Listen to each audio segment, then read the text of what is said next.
بسم اللہ الرحمن الرحیم۔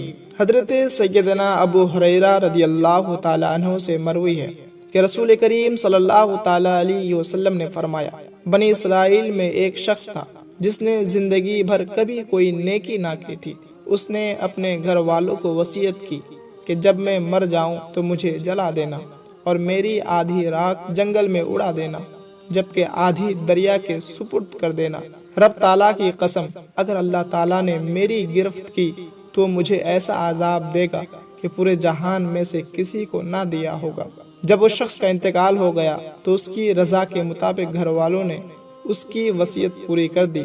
اللہ تعالیٰ نے دریا کو اس کی راکھ جمع کرنے کا حکم ارشاد فرمایا تو اس نے اپنے اندر موجود تمام راکھ جمع کر دی۔ پھر جنگل کو بھی یہی حکم دیا، اس نے بھی ایسا ہی کیا۔ پھر اللہ تعالیٰ نے اس شخص سے سوال کیا، بتاؤ تم نے ایسا کیوں کیا؟ اس نے عرض کی، اے میرے رب، تو جانتا ہے میں نے یہ سب کچھ فقط تیری خوف کی وجہ سے کیا تھا۔ یہ سن کر رب تبارک و تعالیٰ نے اس کی بخشش فرما دی۔